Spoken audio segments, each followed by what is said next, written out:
seminarista Marcos Damasceno. É a terceira vez, eu tinha dúvida se era a terceira ou quarta vez, mas ele me confirmou que é a terceira vez que ele traz a palavra de conforto aos nossos corações nesta igreja. O seminarista Marcos, ele está, juntamente com a sua família, frequentando ali a igreja de Santa Isabel. Até algum tempo atrás ela pertencia a esta igreja, mas agora pertence a um outro presbitério.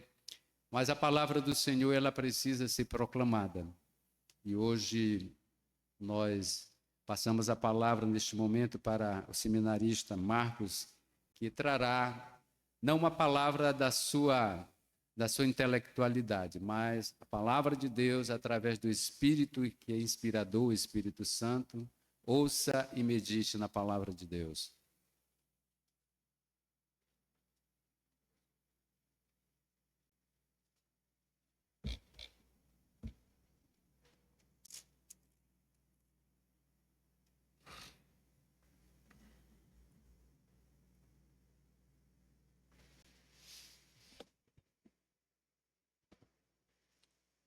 Meus irmãos, boa noite. Eu não sei se os irmãos têm ciência, alguns devem ter, outros eu acho que não. Mas a APEC, ela está completando 45 anos no Pará. Ontem houve um culto de ações de graças ali na Igreja Batista Equatorial, que é atrás do Seminário Batista, dos 45 anos que a APEC está comemorando de existência aqui no Pará. No Brasil ela tem 85 anos, né? E aqui no Pará, 45 anos. E também teve a formação de várias alunas no curso desse ano, nesse ano da APEC. E nós estivemos ali ontem à noite, junto com os irmãos, nos alegrando e vendo alguns dados que são, para nós, muito interessantes. A quantidade de crianças que corresponde à população mundial é 1/3. Ou seja, 1/3 da população mundial é de crianças. E na fala de um pastor, ele já havia dito que se você ganha um adulto, homem, mulher experimentado já, você ganha alguém para o evangelho que vai dar uma parte da sua vida. Mas se você ganha uma criança para o evangelho do Senhor Jesus Cristo, você ganha alguém que vai dar a sua vida toda para a pregação do evangelho. Eu fico muito encantado com quem tem essa habilidade de trabalhar com criança. Lá na nossa congregação, lá de Santa Isabel, a irmã Joana, que tem essa habilidade lá. Aí vocês cederam ela para a gente, né? Muito obrigado por isso. E ela que tem essa habilidade lá de trabalhar com as crianças. Então é muito importante, meus irmãos, muito importante esses momentos que vocês têm aqui da condução e do ensino da palavra de Deus a essas crianças. Trago um abraço dos irmãos da igreja de Santa Isabel aos irmãos. Apesar do nosso presbítero ter citado de estarem nessa jurisdição, passarem para outra jurisdição, porém, hoje a visão mundial em relação à proclamação do evangelho é que existe só um rebanho e só um pastor. Hoje não se discute mais em relação ao avanço das missões no mundo, qual é o seu projeto missionário? Não. Hoje o que se discute há poucos meses nós tivemos o Congresso de Lausanne, na Coreia, onde líderes de todo o mundo estavam reunidos lá para discutir qual será o avanço de missões daqui para frente. E uma das observações que eles fizeram foi essa. Não, eu tenho que ver também qual é o projeto do meu irmão e ver quais são as necessidades do meu irmão e poder ajudá-lo no seu projeto para o avanço das missões no mundo. Esse que é o pensamento deles hoje. Meus irmãos, nessa noite eu estou muito feliz de estar aqui com vocês. Primeiro porque ganhei no seminário um irmão na fé, que não tive no sangue, porque sou eu e minha irmã, é um casal. E o Gabriel é como se fosse um irmão meu, mesmo de verdade. Amo muito o Gabriel e fico muito feliz quando ele me faz os convites para estar aqui na igreja. Nessa noite, eu queria convidar você a abrir a palavra do Senhor na carta de Paulo aos Filipenses, no capítulo 1. Abra comigo em Filipenses, capítulo 1. Vamos ficar de pé para lermos a palavra do Senhor. Filipenses, capítulo 1. Nós vamos fazer uma leitura alternada do versículo 12 até o versículo de número 18. Filipenses, capítulo 1, do versículo 12 até o versículo de número 18. Quero ainda, irmãos, cientificar-vos de que as coisas que me aconteceram têm antes contribuído para o progresso do Evangelho.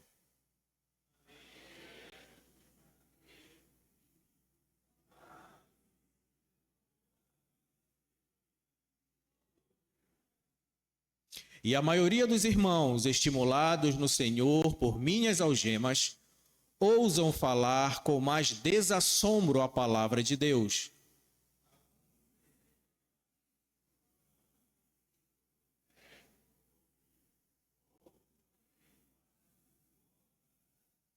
Estes, por amor, sabendo que estou incumbido da defesa do Evangelho.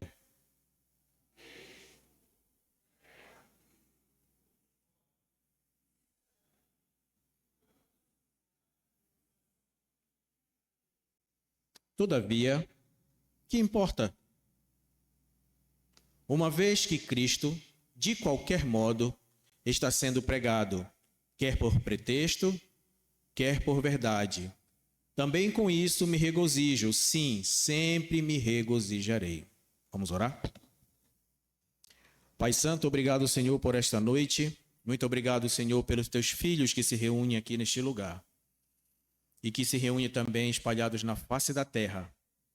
Que nessa noite o Senhor, através da tua palavra, possa falar com os nossos corações, mover os nossos corações, convencer a nossa consciência e transformar as nossas vidas pelo poder do teu Espírito Santo. Em nome de Cristo Jesus. Amém. Podem sentar, meus irmãos. Mantenha sua Bíblia aberta nessa porção da palavra do Senhor.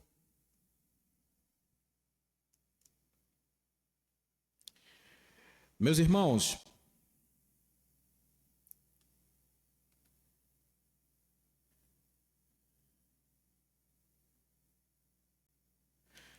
por que é que você faz o que você faz?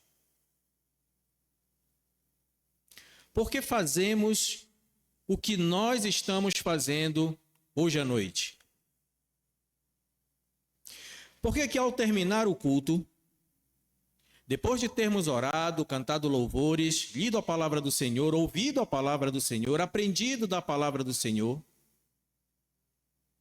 quando saímos das nossas comunidades e estamos em qualquer lugar, nos nossos lares, na nossa vizinhança, no nosso trabalho, no nosso estudo, por que fazemos o que fazemos?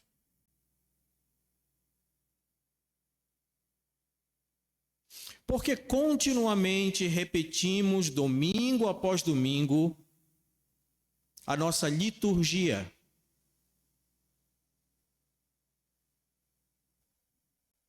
O que move o meu e o que move o seu coração para que eu e você sejamos porta-vozes do Senhor.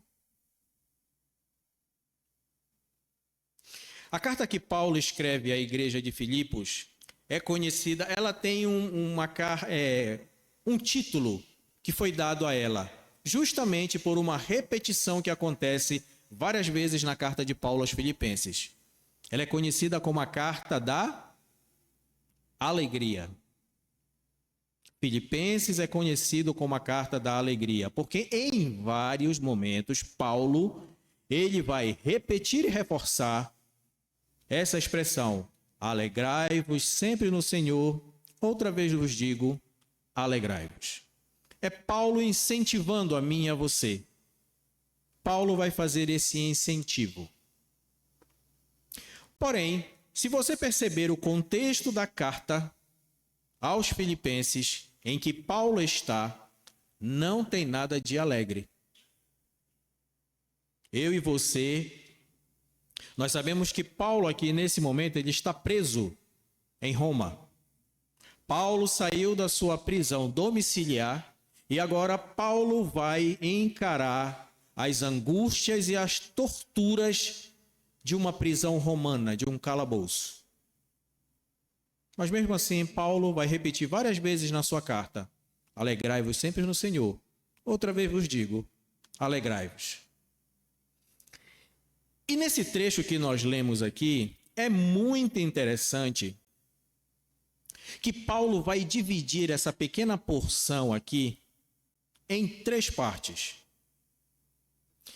Primeiramente, Paulo, ele vai tentar, ou ele vai tranquilizar os irmãos do que está acontecendo com ele, ele vai dar o motivo pelo qual esses irmãos podem ficar tranquilos.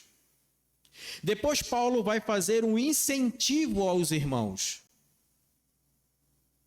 Paulo vai incentivá-los novamente no Senhor a pregar o seu evangelho.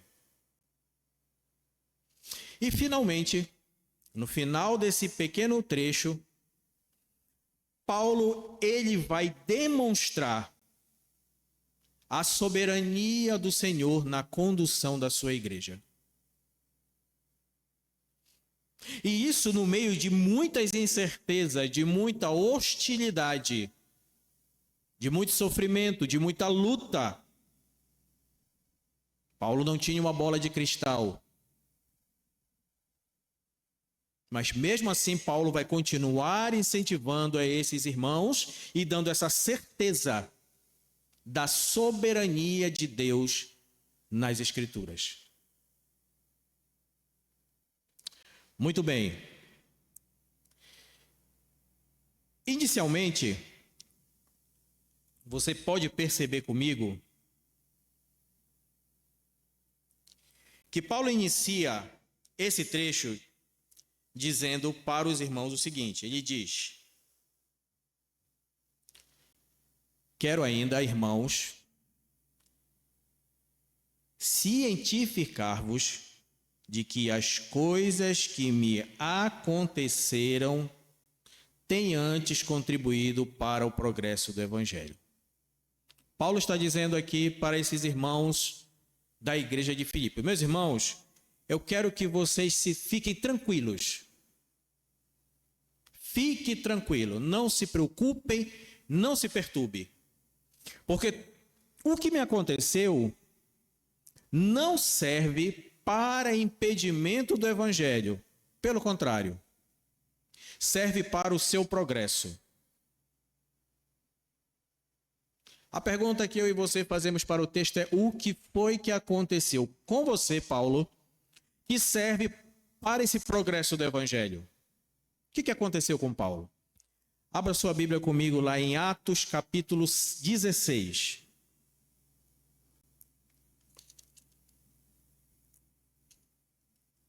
Atos capítulo 16.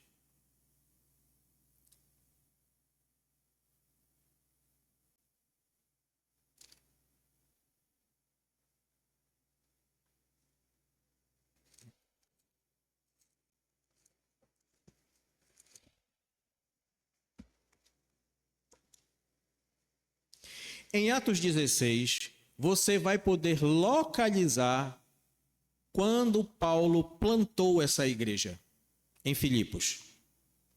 Todos nós conhecemos essa história. Paulo, queria subir, queria ir para a Ásia Menor para pregar o evangelho. Ele foi impedido pelo Espírito.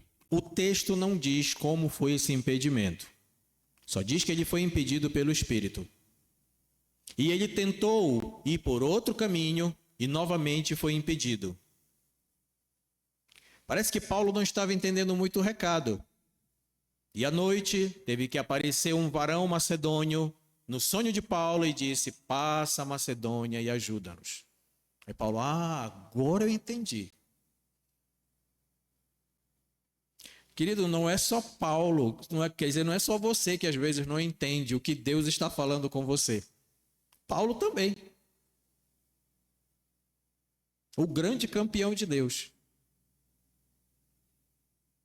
E ali Paulo desce para aquela região, para a Macedônia, e ali nasce a igreja de Filipos. Agora, como nasce a igreja de Filipos?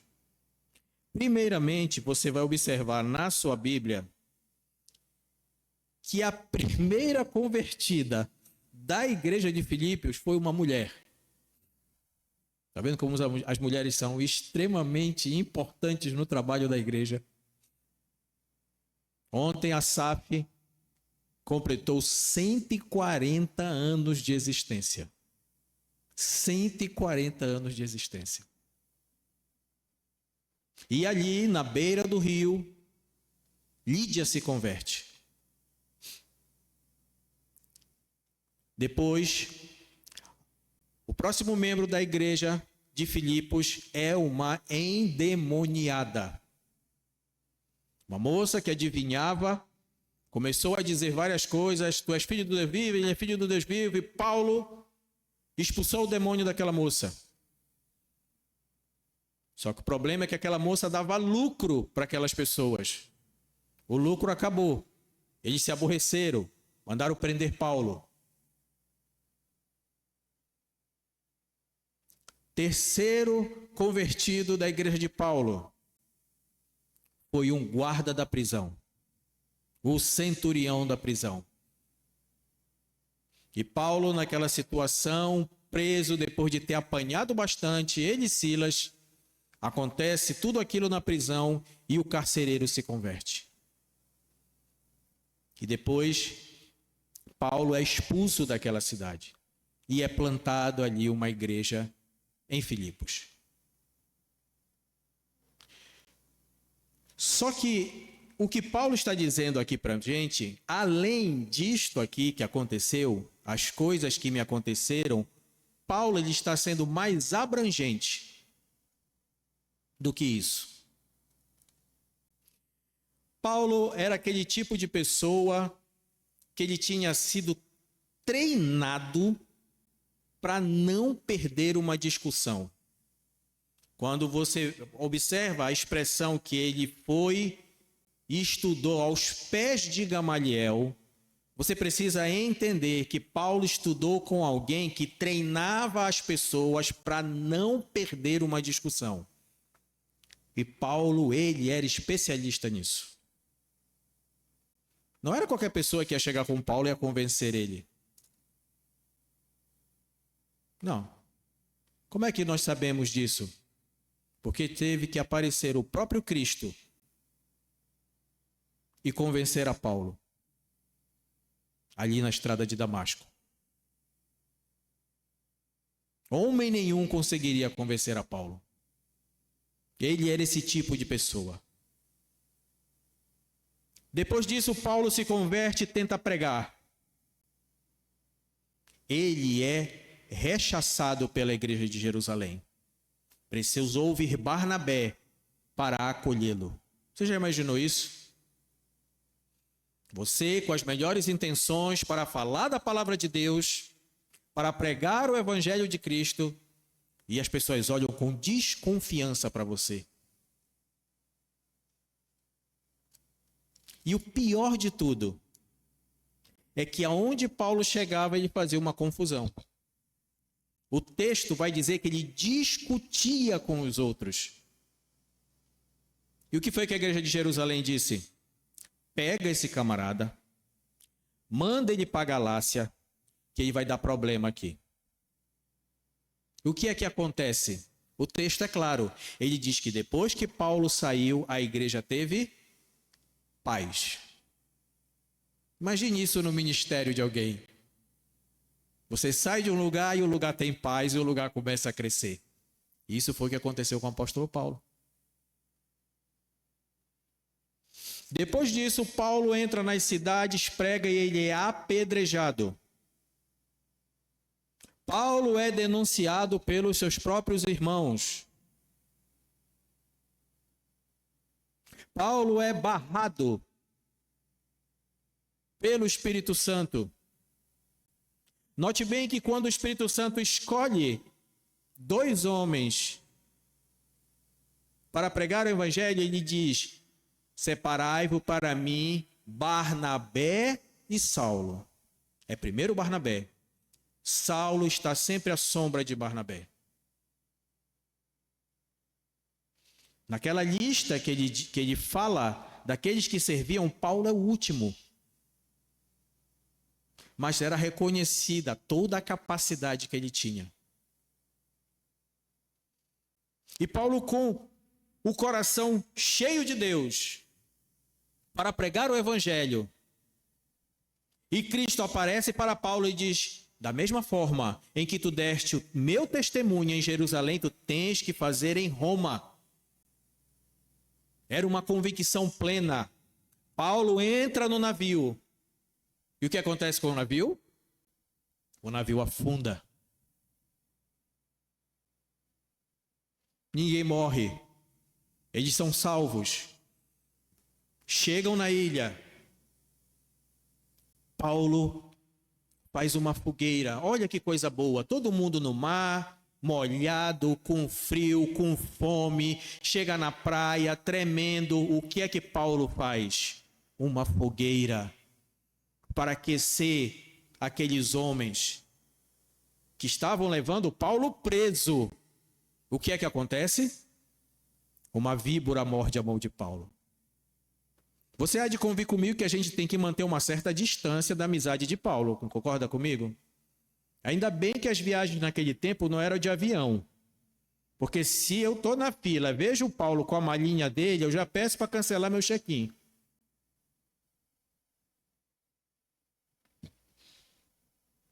E Paulo está falando isso aqui. Paulo está incentivando esses irmãos dessa forma.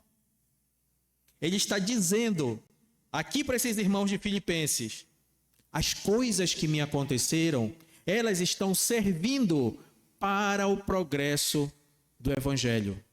A palavra progresso que Paulo usa aqui no original significa um termo utilizado quando você está a caminho de algum local e nesse local existe obstáculos terríveis contra você, mas você consegue ultrapassar todos os obstáculos. Era muito utilizado no período das campanhas de guerra romana.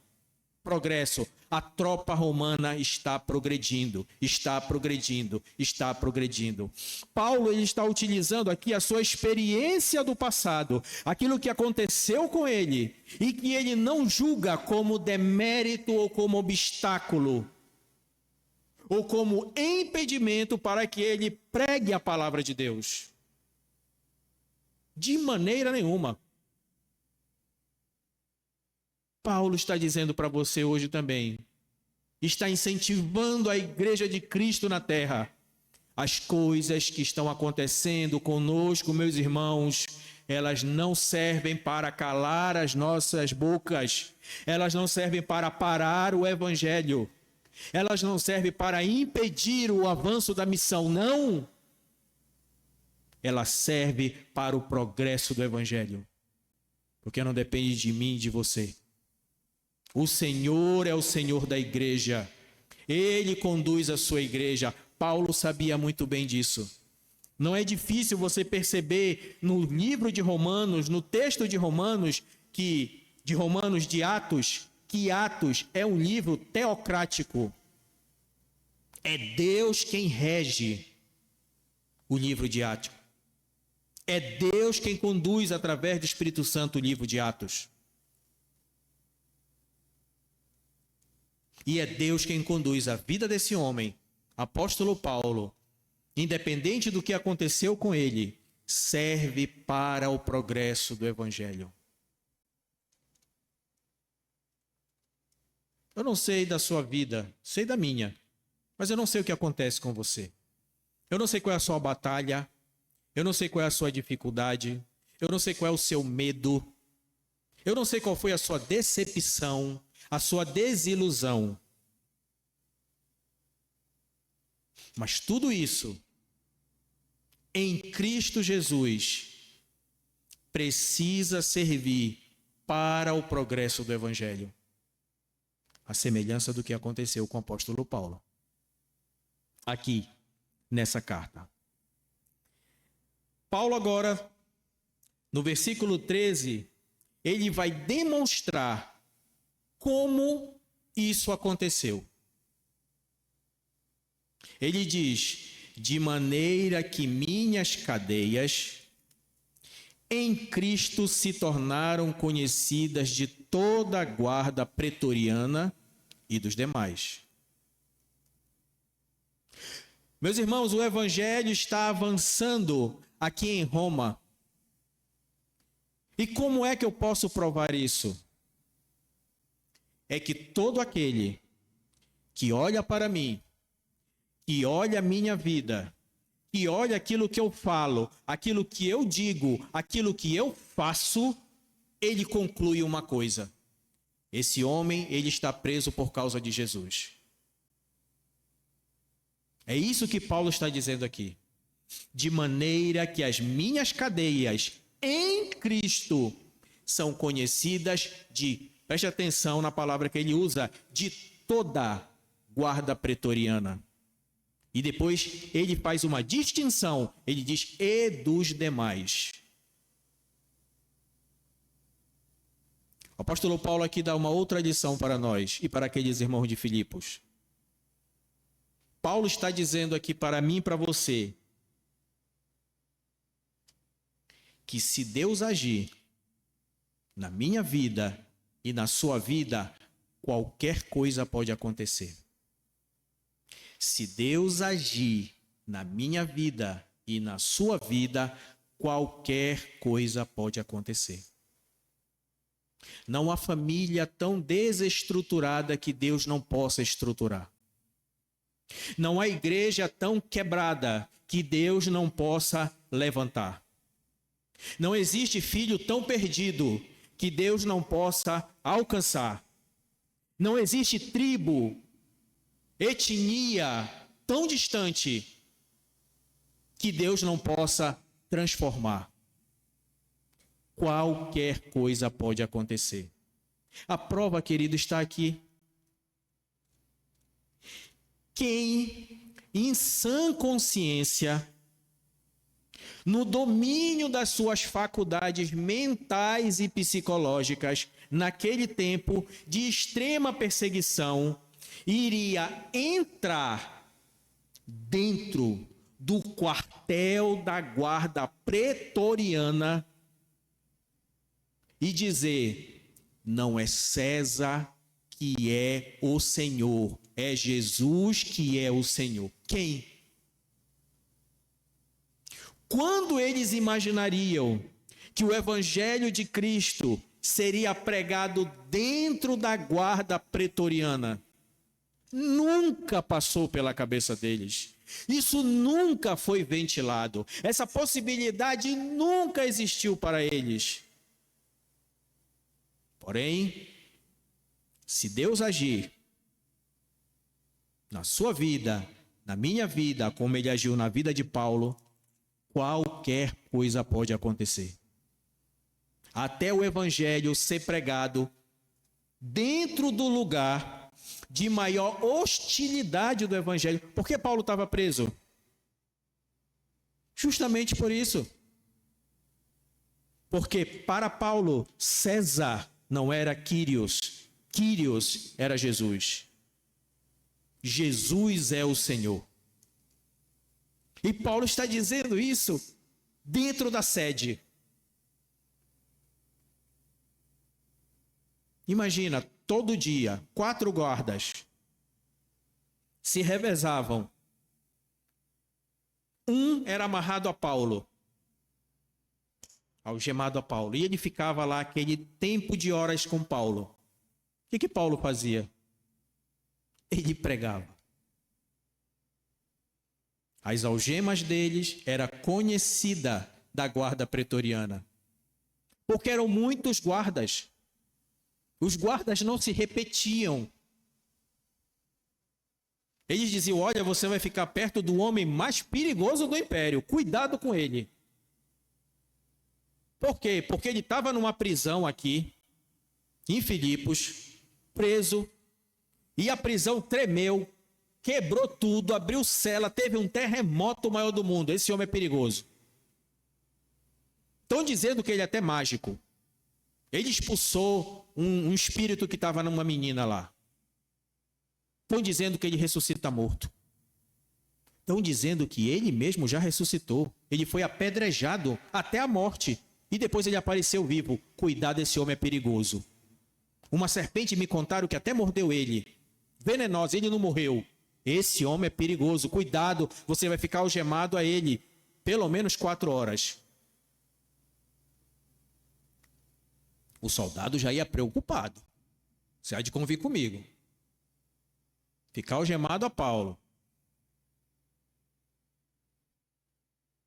Mas, se ele era como eu, suscitava uma curiosidade. Por quê? O soldado pretoriano, preparado, couraça, sapato, sandália, espada, escudo, força, pujança, olhava para aquele homem. Paulo já estava velho. Careca, baixinho. Não via tudo aquilo em Paulo. Então, o que é que aconteceu com você, meu amigo? Por que o pessoal fala assim de você? O que Paulo dizia?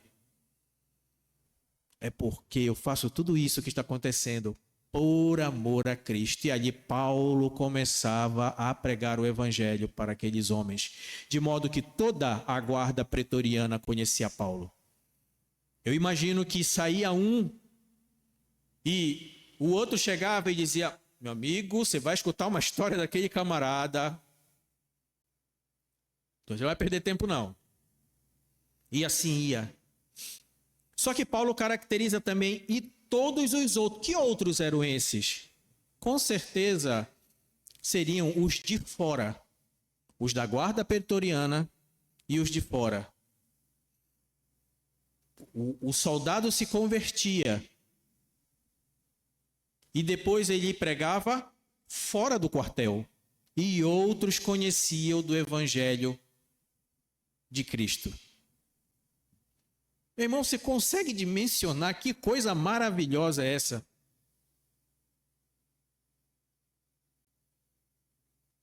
É a mesma coisa, querido, que tem acontecido na China.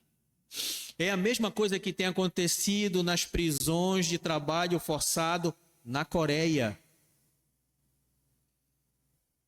Aqueles irmãos, pelos relatos de portas abertas, que têm sofrido, padecido nesses países onde o evangelho é fechado. Eles têm pregado para aqueles homens que têm maltratado eles. E muitos deles têm se convertido e pregado a outros. Isso é maravilhoso.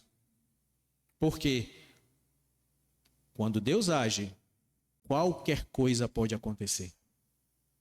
Qualquer coisa pode acontecer.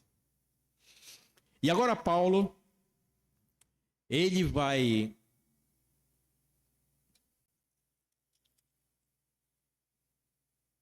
nos dizer qual foi o resultado disso que aconteceu com a guarda pretoriana.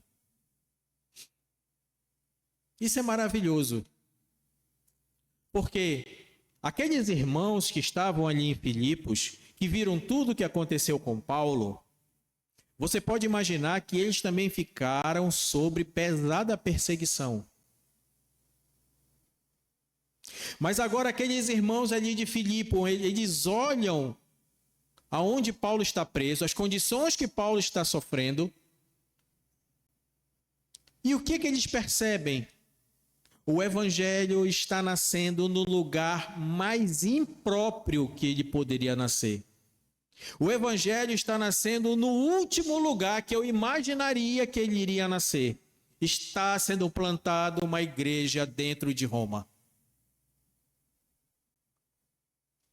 E agora Paulo diz assim: e os irmãos que estão sabendo disso, que está acontecendo comigo, a maioria dos irmãos, estimulados no Senhor por minhas algemas, ousam falar com mais desassombro a palavra de Deus. A priori, quando você enxerga essa afirmação, ela é maravilhosa, com certeza. Porém, vamos olhar ela com um pouco mais de cuidado. Note comigo que no texto, Paulo diz a maioria dos irmãos. Paulo não diz todos os irmãos. Quando Paulo se refere à guarda pretoriana e aos demais, ele diz o quê? Toda a guarda pretoriana. Existem alguns autores, alguns estudiosos, que eles dizem que para a gente não levar em consideração toda, por causa do tamanho da guarda pretoriana. E que seria impossível que Paulo pregasse para toda a guarda pretoriana. Porém, esse negócio de impossível é onde Deus é especialista. Ele gosta desse negócio de impossível. Ele gosta de ver um mar fechado. Ele gosta de ver um pessoal no deserto. Ele gosta de ver um enfrentar 400. Ele gosta desses negócios de impossível. Mas, querido, existe essa diferença. E por que Paulo diz isso? E por que Paulo diz a maioria? Porque não são todos os irmãos que estão pregando com desassombro a palavra de Deus. Mas note bem comigo. Esse verso 14 até o verso 17, ele daria o que é como a gente chama no seminário, uma perícope, que é um bloco de pensamento completo. Porque Paulo, ele está falando aqui de duas classes. Ele vai explicar duas classes de pessoas que existem dentro da igreja. Dentro da igreja, querido, existem pessoas que fazem o que fazem pelas motivações certas, fazem coisas certas pelas motivações certas e fazem coisas certas pelas motivações erradas. No cinquentenário de uma igreja muito boa, uma igreja que é missionária, que prega Jesus, o pastor resolveu fazer um culto. Isso eu ouvi do pastor Ronaldo Lidório.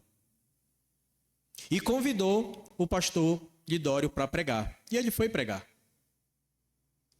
E aquele culto maravilhoso, um coral belíssimo, os irmãos todos alegres, a igreja estava bem ornamentada, e eles resolveram fazer um bolo. Um bolo assim, tipo aqueles bolos de casamento, 3 andares. E no bolo, eles escreveram o nome de todos os pastores no bolo. Na verdade, foi uma irmã da igreja que é boleira. Toda igreja tem uma irmã que é boleira. E ela fez aquele bolo bonito, escreveu uma obra de arte. Atrapalhou até um pouco o culto, que o pessoal olhava para o bolo, não olhava para o pregador. E no final daquele culto, Deus abençoou a sua palavra pregada. E o pastor sentou justamente do lado da irmã que era boleira. E ele disse: irmã, obra de arte, coisa bonita, coisa boa, parabéns. E a irmã estava muito alegre. E no final do culto, o pastor pegou assim uma lista e disse: estamos alegres, um aniversário tão primoroso, trouxe aqui uma lista para agradecer as pessoas que contribuíram com esse aniversário e começou a ler os nomes. E naquela lista não estava presente o nome da irmã boleira. E o pastor Ronaldo Lidório diz que nitidamente o semblante daquela mulher descaiu.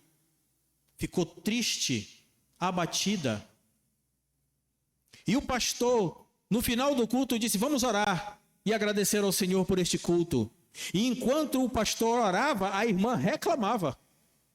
E ela disse: no ano que vem não tem mais bolo. O que ela estava dizendo? Ela estava dizendo: eu faço qualquer coisa por Jesus, do meu dinheiro, do meu suor, da minha energia, desde que o meu nome seja citado na igreja no culto à noite. Se não for citado, eu não trabalho. Eu faço qualquer coisa por Jesus, mas desde que eu receba alguma coisa em troca.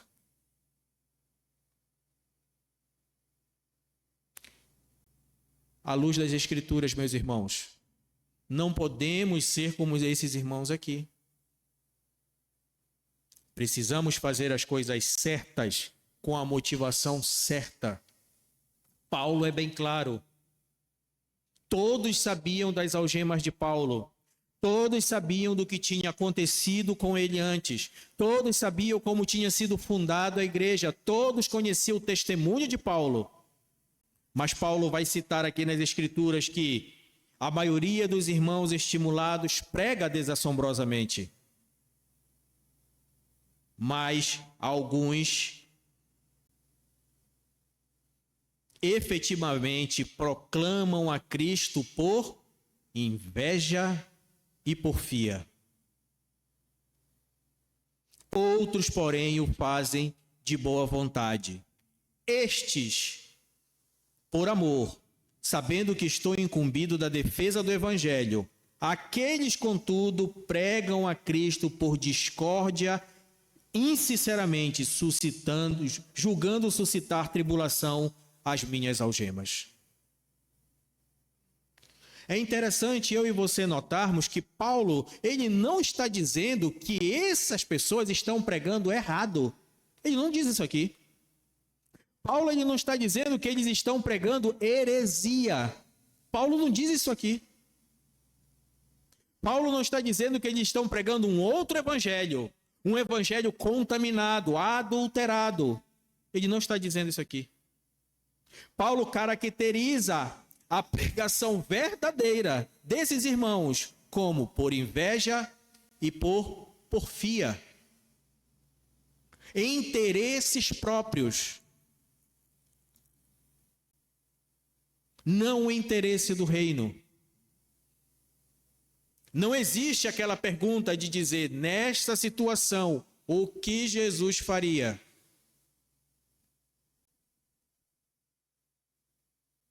Não está acontecendo isso aqui. Muitos interpretam esse texto de forma equivocada. Muitos interpretam que você pode pregar a Cristo de qualquer jeito. Você pode dizer o que você quiser, contanto que no meio do que você diga, você cite o nome Jesus. Aí está valendo. Não, não é isso que Paulo está dizendo aqui.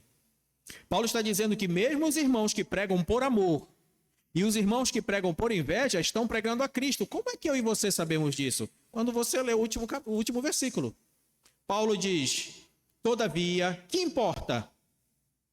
Uma vez que Cristo, de qualquer modo, está sendo pregado, quer por pretexto, quer por verdade. Também com isso me regozijo, sim, sempre me regozijarei.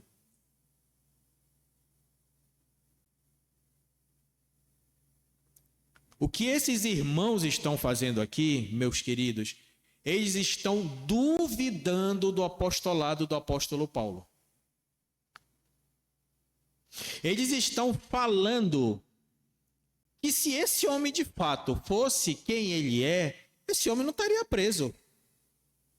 Deve ter alguma coisa ruim com ele. para ele estar preso. Porque Cristo é maravilhoso, Cristo é Salvador, Cristo é bom, Ele é o nosso Deus. E tu olha o que está acontecendo com Paulo. E com isso, eles imaginavam suscitar algum tipo de dificuldade para Paulo.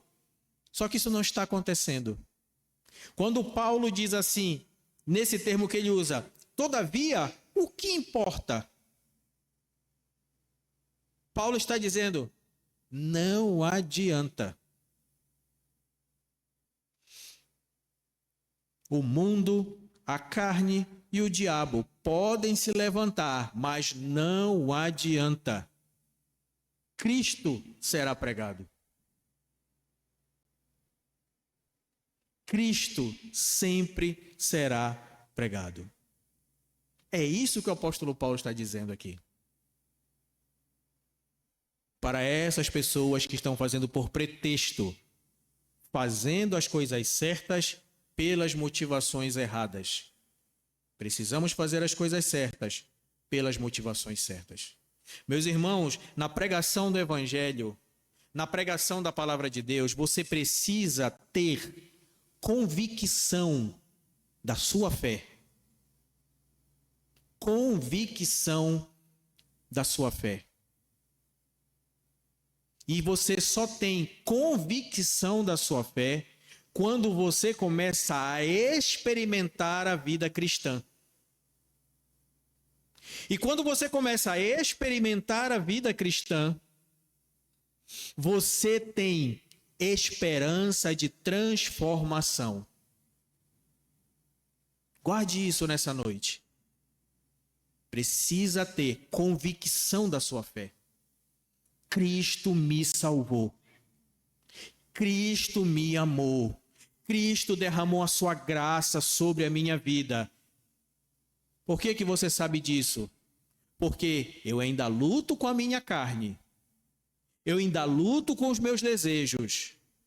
Mas eu quero fazer isso para agradar ao Senhor. E você precisa experimentar dia a dia a sua fé. Nós não podemos ser cristãos que falam de oração, que falam de jejum, que falam de evangelização, que falam de missões, que falam de teologia, sem experimentar nada disso. Não podemos ser esse tipo de cristão. Nós precisamos experimentar, exercitar a nossa fé. E quando isso acontece, você tem esperança de transformação para a sua vida e para a vida de qualquer outro. Porque você vê, se Cristo transformou a minha vida, Ele pode transformar qualquer pessoa. Porque pense numa peça ruim eu era, e Cristo me transformou. Então Ele pode transformar qualquer pessoa. Qualquer pessoa. E você precisa ter essa mesma perspectiva de Paulo. Quando Paulo procura aqui nos incentivar à pregação do Evangelho. Meus irmãos, nessa noite eu queria encerrar com 4 aplicações para você.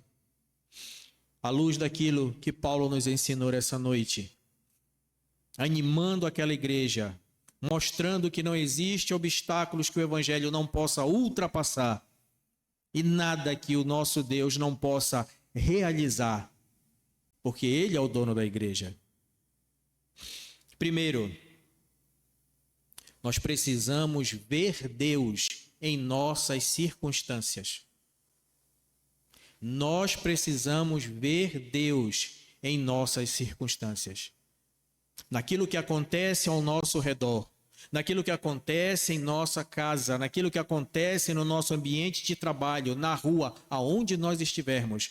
Nós precisamos ver Deus em nossas circunstâncias. Nós não podemos aceitar a sugestão do inimigo em imaginarmos que em algum momento nós estaremos só nessa batalha.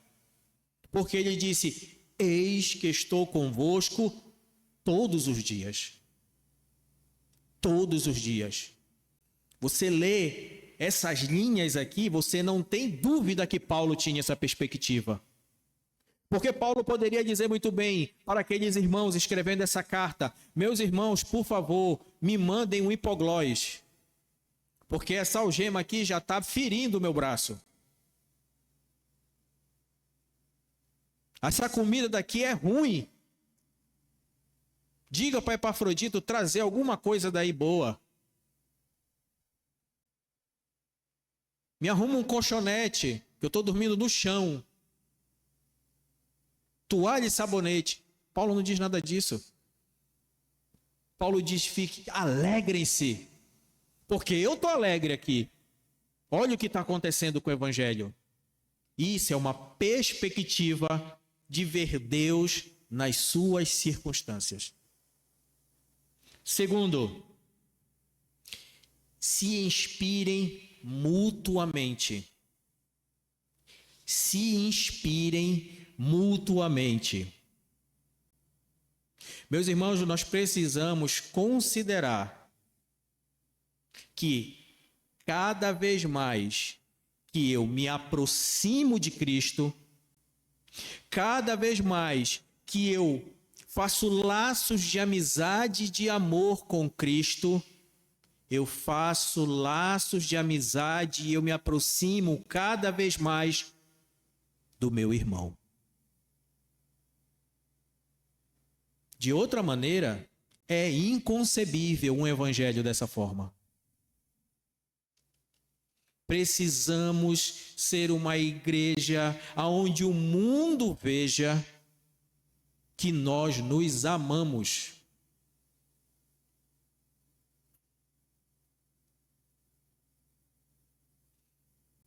Sabe aquele irmão que você nem conhece, mas que você sabe que ele está sofrendo na Coreia do Sul,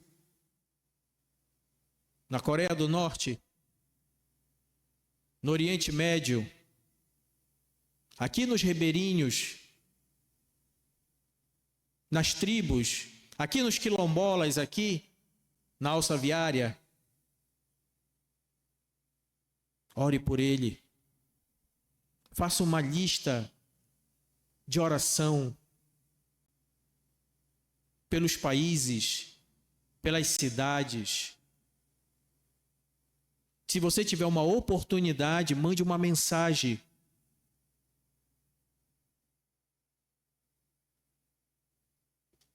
Olha esse homem aqui, incentivando esses irmãos.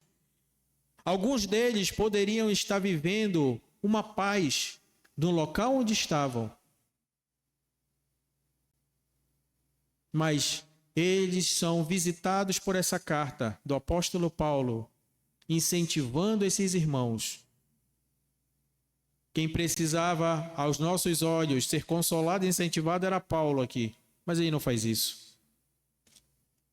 Incentivem-se mutuamente. Terceiro, nós precisamos ter motivações puras. Motivações puras. Paulo está dizendo aqui, por que que ele faz o que ele faz? Por que que ele defende o Evangelho? É por amor a Cristo. Meus irmãos, todos nós nas nossas vidas, nós temos dias bons, mas existe momento na minha vida e na sua vida que você passa pelo dia mau. A minha esposa sempre diz isso. Quando eu pegava ônibus, eu encontrava um motorista de ônibus que estava muito aborrecido, que arrancava com o ônibus, que eu estava aqui, ele parava lá na frente, eu tinha que correr. E eu reclamava, ela dizia, meu bem, pode ser que naquele dia seja o dia mau dele. E todos nós passamos por dia mau. Quando nós dizemos assim, nossa, mas eu gosto tanto de estar ali naquela igreja presbiteriana de Ananindeua, com aqueles irmãos, esse é o dia bom. Gosto tanto de ouvir o Gabriel pregar, explanar a palavra, pastor Elcio, esse é o dia bom. É tão legal quando tem uma ação social e a gente vai ali para a feira, para a praça, e chega mendigo e a gente dá sopa e roupa e prega. Esse é o dia bom. É legal entrar num barco, entrar numa comunidade indígena, ou então nos ribeirinhos, pregar a palavra. Esse é o dia bom. Aqui é o dia mau. Todas as outras motivações vão fazer a mim e a você andar no dia bom. Qualquer motivação. No dia mau, a única motivação que vai fazer com que eu e você caminhe é o amor ao Senhor Jesus Cristo. É só isso que vai fazer a gente andar. Se é isso que faz a igreja andar, se é isso que faz a missão avançar, por que não procuramos amar mais a Cristo? Eu e você. Precisamos nos incentivar, precisamos nos motivar por puras intenções. Eu e você. E em último lugar, querido, nós precisamos cultivar a alegria em Cristo, como sugere a carta do apóstolo Paulo à igreja dos Filipenses. Independentemente da circunstância. Independentemente da circunstância. Quando Davi, no seu salmo, diz: alegrei-me quando me disseram, vamos à casa do Senhor. Alegrei-me quando me disseram, vamos à casa do Senhor. Davi, ele está dizendo isso, não é com o mesmo sentimento que eu e você, domingo de manhã, acordamos para vir à igreja. Não é esse. O que Davi está dizendo é alguém que tinha uma vida marcada por perseguição, morte, luta, inveja, contenda com os irmãos, contenda com as outras nações. E quando ele sabia que ele ia estar diante de Deus e que Deus ia ser o seu refrigério, a expressão que ele usa é essa: alegrei-me quando me disseram, vamos à casa. Era um refrigério para um homem que tinha uma vida daquele jeito. Precisamos nos alegrar em Cristo, independente das nossas circunstâncias. Como fazemos isso? Primeiro, como eu já disse aqui, ame a Cristo. Procure amar ao Senhor. E você só consegue amar ao Senhor se relacionando com o Senhor. Experimente, você que é solteiro, ficar noivo, casar e dizer para sua esposa: você mora numa casa e eu moro na outra. Você nunca vai aprender a amar ela. Você só vai aprender a amar sua esposa se relacionando com ela. É por isso que Paulo faz aquela comparação. Marido, ame a esposa, assim como Cristo amou a igreja. Ame a Cristo. Segundo, creia em Cristo. Creia em Cristo. Mesmo no dia mais escuro, mesmo na dificuldade mais esmagadora, dobre os seus joelhos e diga para ele: Senhor, não tenho condição, eu não estou enxergando a saída, eu não sei o que fazer, mas eu creio em Ti. Eu creio nas Tuas promessas. Simplesmente porque foste Tu que disseste. E a semelhança do que disse Pedro, Tu és o Cristo, o Filho do Deus vivo. Terceiro, aprenda de Cristo. E para isso você precisa ter contato com a palavra. Aprenda de Cristo. Leia a palavra, fique diante de Deus. Diga: Senhor, fala comigo. Fala comigo. Porque o apóstolo Tiago diz que Deus não nega a sabedoria para aqueles que pedem. Peça, e ele dará a você de bom grado. E em último lugar, querido, proclame a Cristo. Proclame a Cristo. Ame a Cristo. Creia em Cristo. Aprenda de Cristo. E proclame a Cristo. E que Deus nos abençoe. Vamos orar?